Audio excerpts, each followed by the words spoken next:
Salut à tous, j'espère que vous allez bien, que vos fêtes de fin d'année se sont bien passées et que vous avez trouvé sous votre sapin beaucoup de fourmis. En tout cas, aujourd'hui, je vais vous parler des Crématogastères scutellaris, donc qui est quand même bien répandu en élevage. Je n'ai pas pris de vidéo de l'ADC car je n'ai plus d'ADC transparente, donc je leur ai imprimé une petite aire de chasse de 5x5. Et on peut voir qu'elles étaient très rassemblées à ce moment-là. Il faut savoir que le petit capuchon, elle me le vide en 2 jours. 2 jours à peu près, le petit capuchon de liquide sucré. Un verre de farine en une journée, il est bien grignoté quoi. Et l'abreuvoir dure 1 mois environ. Pour le nid, on est à nouveau sur du 3D mais sec, avec un filament en bois, donc des particules de bois à l'intérieur, qui sont d'ailleurs très forts quand on l'imprime. Et elles ont l'air de se sentir très bien dedans, il y a juste à regarder le couvain pour comprendre que oui, les nids en 3D ça marche. En tout cas pour les espèces xérophiles. C'est-à-dire les espèces qui peuvent vivre dans un nid sec, même s'il y a l'humidité de l'air, il y a juste besoin de leur mettre un abreuvoir. Et donc nous revoilà sur la scène du début de vidéo. Là il y a un petit peu de couvain, des ouvrières, le couvain est plaqué.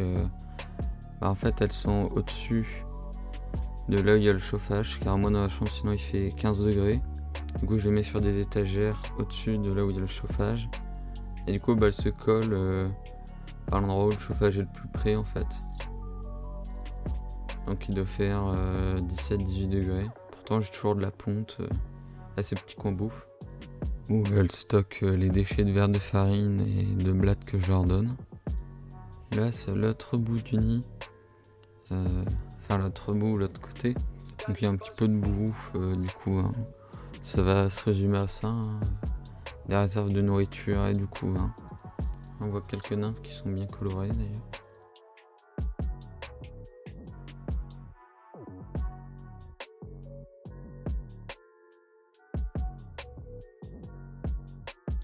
Ici c'est près du trou de raccord, donc il n'y a pas énormément de population. Et on voit qu'il y a quand même de la nourriture sur la gauche. Et toujours des larves. Des larves et pas d'œufs par contre, mais des larves.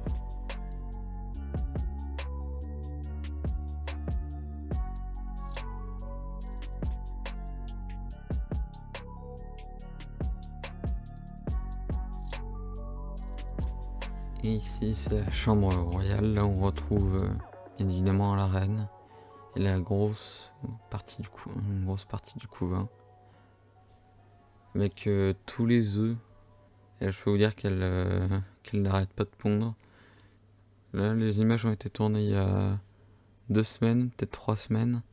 Donc les œufs qui passeront dans les prochains plans, où il y avait déjà une belle grappe, sont en larve milieu de stade, je dirais. Un stade ou 2 avant de se transformer en nymphe, je pense. Et ça fait un énorme couvain au final. Là ça me forme des montagnes. Les petites montagnes elles les plaquent plus, car j'ai arrêté de chauffer à peu près toutes mes espèces. Donc elles me forment des tas. Des petites montagnes, ça c'est marrant à voir.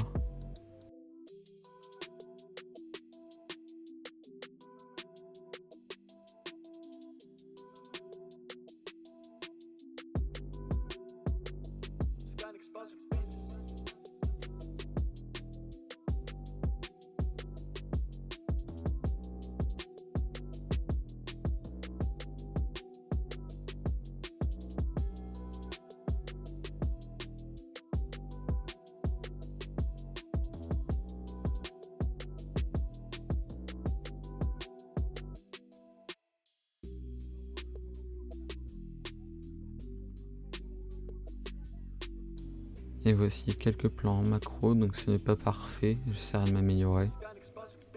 Je pense que j'ai juste pas une assez grande profondeur de champ. C'est-à-dire que je peux faire le focus sur une fourmi par exemple en haut de la montagne de couvain. Et ça va pas faire le focus sur les ouvrières en bas quoi. Vous voyez en bas à droite, les fourmis sont floues et en haut à gauche elles sont nettes. Donc ça c'est selon la profondeur. Et ça je sais pas trop comment la régler sur mon téléphone. Et sur ma lentille, on peut passer une lentille à clipser x 12,5.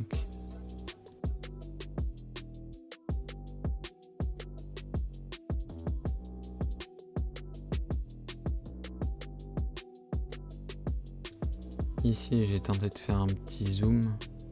Là ça tremble un peu. Et c'est pas l'idéal quoi. Ça dégrade beaucoup la qualité, je trouve. Ça fait beaucoup plus pixelisé. Et on voit encore plus les zones de flou.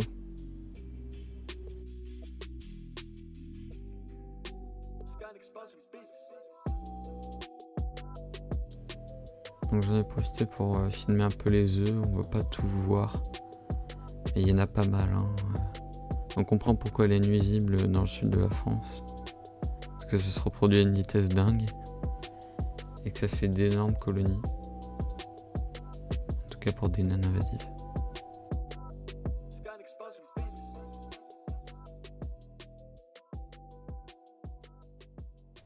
Ici j'ai changé un petit peu la lumière.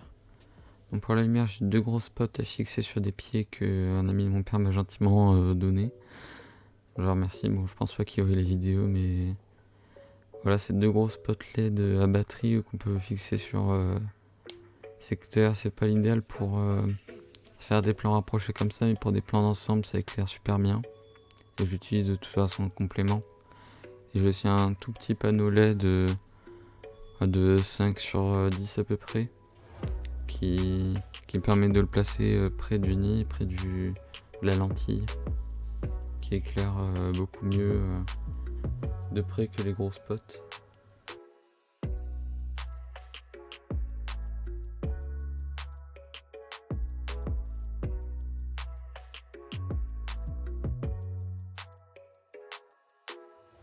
Merci d'avoir regardé jusqu'au bout, j'espère que la vidéo vous aura plu ou diverti. Là je vous fais défiler quelques photos à peu près nettes que j'ai réussi à prendre. Photos à peu près jolies, je puis dire. Et je voudrais vous demander quelle vidéo vous voudriez pour la prochaine fois. Donc soit une présentation courte de Camponotus mythis, Camponotus pseudo-irritante, ou une présentation un peu plus longue sur des Myrmecaria brunea ou Crématogaster miroir. Et je vous dis à plus pour de prochaines vidéos.